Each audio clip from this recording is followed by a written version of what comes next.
Jet Airways के पुनरुद्धार में शायद अपेक्षा से अधिक समय लगेगा। जालान कलरॉक कंसोर्टियम जेकेसी, जिसने गिरे हुए कैरियर की समाधान प्रक्रिया को अपने हाथ में ले लिया था, ने national company law tribunal (NCLT) को सूचित किया है कि उसे लेनदारों को चुकाने और योजना को लागू करने के लिए और समय चाहिए। 25 से अधिक वर्षों के संचालन के बाद पूर्ण सेवा एयरलाइन जेट एयरवेज को 17 अप्रैल 2019 को भारी नकदी संकट के बीच बंद कर दिया गया था। दिवाला प्रक्रिया जून 2019 में शुरू हुई और NCLT ने 22 जून 2021 को जालान कलरॉक कंसोर्टियम द्वारा प्रस्तुत एक संकल्प योजना को मंजूरी दी।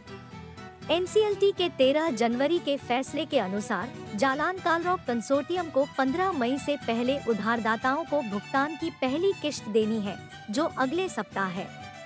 CNBC TV 18 की एक रिपोर्ट के अनुसार कंसोर्टियम ने अब ट्रिब्यूनल के समक्ष एक आवेदन दायर किया है, जिसमें 16 नवंबर से 13 अप्रैल के बीच की अवधि को 180 दिन की अवधि से बाहर करने की मांग की गई है। ट्रिब्यूनल द्वारा जेकेसी के पक्ष में फैसला सुनाए जाने के बाद उसे एयरलाइन के पूर्व लेनदारों को 180 करोड़ रुपए और पूर्व कर्मचारियों को 250 करोड़ रुपए का भुगतान करने के लिए 180 दिन का समय दिया गया था, जबकि भुगतान करने की अंतिम तिथि 15 मई है। कंसोर्टियम ने अब तक कोई भुगतान नहीं किया है। NCLT ने कंसोर्टियम की समाधान योजना को लागू करने के लिए प्रभावी तिथि के रूप में 16 नवंबर भी तय की है।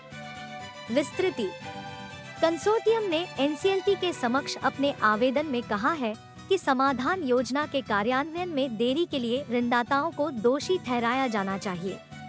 जेकेसी ने दावा किया है कि कर्जदाताओं ने 13 अप्रैल को एयरलाइन के बैंक खाते के विवरण साझा किए, जो समाधान योजना को लागू करने के लिए कई कदमों में से पहला है। 16 नवंबर के बाद 13 अप्रैल 148वां दिन था। इसने बैंक खाते के विवरण के बिना कहा, कंसोर्टियम फंड डालने में सक्षम नहीं होगा। चूंकि बैंकों ने संकल्प प्रक्रिया शुरू करने के लिए निर्दिष्ट 180 में से 148 दिन का समय लिया, जेकेसी ने कहा कि योजना को लागू करने के लिए उसके पास केवल 1 महीना था, जो न तो व्यवहार्य था और न ही व्यवहार्य। इसलिए अब यह उस अवधि के बहिष्करण की मांग कर रहा है। यह पहली बार नहीं है जब कंसोर्टियम ने देरी के लिए उधारदाताओं को दोषी ठहराया है। इससे पहले अदालत ने भुगतान करने के लिए कंसोर्टियम को अतिरिक्त 180 दिन देते हुए 20 मई से 16 नवंबर 2022 के बीच की अवधि को बाहर कर दिया था। समाचार रिपोर्टों के अनुसार जेट एयरवेज के ऋणदाता पहली किश्त में जेकेसी से 270 करोड़ रुपए की उम्मीद कर रहे हैं, जिसमें उधारदाताओं, श्रमिकों, परिचालन लेनदारों और CIRP लागत का भुगतान शामिल है। सुप्रीम कोर्ट के निर्देशों के अनुसार जेकेसी पर जेट कर्मचारियों को भविष्य निधि और ग्रेच्युटी के लिए 200 करोड़ रुपए से अधिक का भुगतान करने की अतिरिक्त जिम्मेदारी है। रिजोल्यूशन प्लान के मुताबिक जालान कलरॉक कंसोर्टियम ने 1375 करोड़ रुपए नकद देने का प्रस्ताव किया था, जिसमें 475 करोड़ रुपए हितधारकों को भुगतान के लिए शामिल थे। शेष 900 करोड़ रुपए पूंजीगत व्यय और कार्यशील पूंजी आवश्यकताओं के लिए डाले जाने थे। 380 करोड़ रुपए पर उधारदाताओं ने स्वीकृत संकल्प योजना के तहत 7,807.7 करोड़ रुपए से अधिक के अपने स्वीकृत दावों पर भारी कटौती की। संजीव कपूर का जाना। अप्रैल में ग्राउंडेड एयरलाइन जेट एयरवेज के CEO नामित संजीव कपूर ने 1 मई को कंपनी से इस्तीफा दे दिया, जिससे वह एक ही सप्ताह में तीसरे वरिष्ठ कार्यकारी निकास बन गए। कपूर अप्रैल 2022 में जेट एयरवेज में शामिल हुए थे और उम्मीद की जा रही थी कि वे एयरलाइन को फिर से उसकी महिमा में वापस लाएंगे।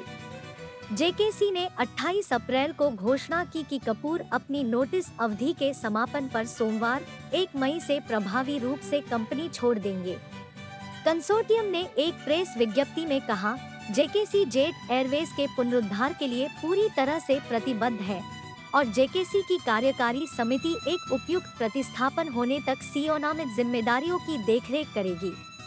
जेकेसी के बोर्ड सदस्य अंकित जालान ने कहा, जेट एयरवेज के पुनरुद्धार की अगुवाई करने के लिए संजीव अप्रैल 2022 में हमारे साथ शामिल हुए और जेट एयरवेज के वाणिज्यिक संचालन को फिर से शुरू करने के लिए तैयार किए गए व्यवसाय और लॉन्च योजना को आगे बढ़ाया।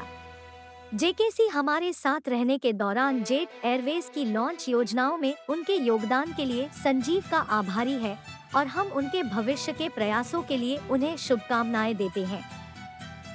जेकेसी जल्द ही जेट एयरवेज के लिए नए सीईओ की घोषणा करेगा। जेट एयरवेज का पुनरुद्धार एक न्यायालय द्वारा अनुमोदित प्रक्रिया के माध्यम से है, जिसमें मूल रूप से हमारे द्वारा अनुमानित समय से अधिक समय लगा है, लेकिन यह कहने की आवश्यकता नहीं है कि जेकेसी जेट एयरवेज के पुनरुद्धार के लिए प्रतिबद्ध है।